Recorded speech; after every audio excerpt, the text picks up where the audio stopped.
Estimados estudiantes, en esta unidad hemos aprendido que el derecho es algo propio de las sociedades. Donde existe el señor humano existe el derecho.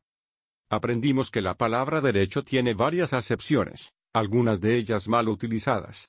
Supimos que el concepto de derecho proviene del latín directum, que significa aquello que está conforme a la regla, lo derecho, lo recto, lo rígido.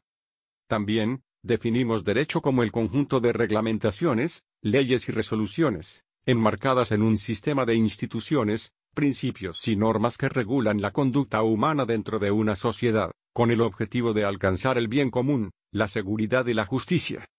Así también, vimos la relación que existe entre el derecho, la justicia y la paz. Efectivamente, para un autor muy relevante el derecho es, en esencia, un orden para promover la paz. Por otro lado, se inspira en postulados de justicia, y constituye el orden normativo e institucional que regula la conducta humana en sociedad. La base del derecho son las relaciones sociales, las cuales determinan su contenido y carácter. Dicho de otra forma, el derecho es un conjunto de normas que permiten resolver los conflictos en el seno de una sociedad, pero de una manera que llamábamos justa. Así el derecho pasaba a ser el orden social justo. Ese ordenamiento de la vida social, que es la única manera de existir de la vida humana, es el derecho.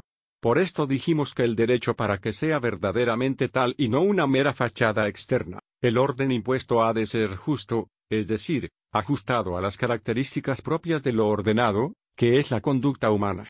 Se trata pues de descubrir cuál es la regla que se adapta convenientemente a las exigencias propias de la vida humana y a la dignidad de sus fines, lo que se reconoce por la idea a la que la norma sirve. Además, analizamos otra definición que nos permitió estudiar temas como el sistema de normas, y la coerción que rigen la convivencia social. Finalizando el tema, vimos la diferencia entre el derecho objetivo y el derecho subjetivo, este último entendido como facultad o como potestad, y el primero como el sistema de normas coercibles que rigen la convivencia social. El derecho objetivo está formado por las leyes, normativas, reglamentos y resoluciones extraídas por el Estado para la conservación del orden social. Es importante que puedan empaparse de las singularidades del derecho que lo hace tan distinto de la moral. Su coercitividad, su bilateralidad y alteralidad son propios del derecho. El cumplimiento de él mismo no es voluntario, es exigible. Efectivamente, una de las características del derecho es su bilateralidad. Un individuo distinto al afectado está facultado para exigirle el cumplimiento de una norma, que le otorga la cualidad de imperativo atributivo al derecho, que se relaciona con una de sus funciones, cuál es la de resolver conflictos sociales, para lograr el bien común. Y es heterónomo, es autárquico, por más que el sujeto no esté de acuerdo con el contenido de la norma, debe respetarla. La función del derecho como ordenador o regulador implica defender la vida, la libertad y la propiedad de las personas.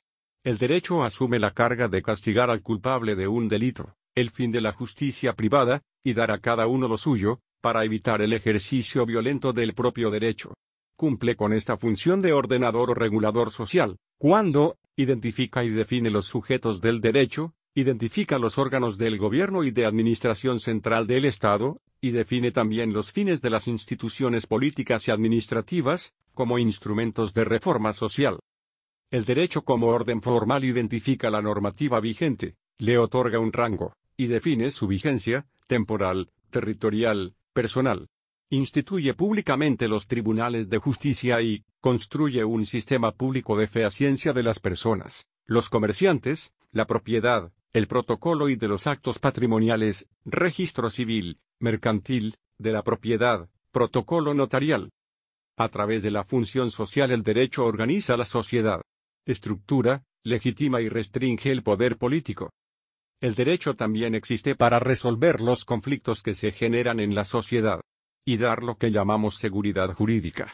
Para ello, las normas jurídicas deben ser claras, conocidas y que el Estado cumpla con sus propias normas y las haga cumplir. Tratamos acerca de la justicia y distinguimos entre moral positiva, o social, y moral crítica. La primera moral como el conjunto de principios y valores morales que comparten los miembros de un determinado grupo social, que puede englobar a la sociedad en su conjunto o referirse solo a una subclase de la misma. Y la segunda como al conjunto de principios y valores morales esclarecidos, es decir, aquellos que resultan a partir de un proceso de justificación racional. Estudiar esta jerarquía nos vinculó directamente con las fuentes del derecho, que se refieren a todas aquellas reglas que integran el marco normativo, que imponen conductas positivas o negativas, de hacer o no hacer, a los habitantes de un Estado. La jerarquía normativa es un principio jurídico por el cual las normas de un ordenamiento jurídico se ordenan mediante un sistema de prioridad, según el cual unas normas tienen preferencia sobre otras. Para establecer tal prioridad se pueden usar distintos criterios, como son, por ejemplo, la validez de la norma basada en otra previa superior, la función de la norma, la preferencia en la aplicación de la norma o el diferente órgano político del que surge la norma. Supimos que existe una cierta jerarquía de normas. Hay normas fundantes y fundadas. Esto es lo que hace operar al ordenamiento jurídico de modo coordinado en función de todas las normas que lo componen. Las normas jurídicas no tienen la misma categoría, unas son superiores y otras inferiores. La norma de grado inferior deberá estar de acuerdo con lo establecido en la superior, en ningún caso será contrario a ella. En la jerarquía de normas establecimos que en la cima de esta pirámide encontramos solo a una única norma.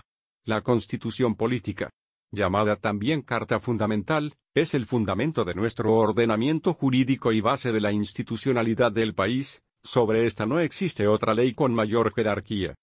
Luego la siguen las leyes, las cuales carecen del consentimiento de las personas y son promulgadas, dictadas y sancionadas por las autoridades públicas. Por medio de la ley se intenta orientar a la actividad humana hacia el bien común. Esta es la fuente fundamental dentro del derecho. Estudiamos las normas administrativas. Estas, dijimos, son declaraciones de voluntad mediante las cuales la administración en función de una potestad administrativa manifiesta su decisión en un sentido determinado. Las decisiones escritas que adopte la administración se expresarán por medio de actos administrativos. Los actos administrativos tomarán la forma de decretos supremos y resoluciones.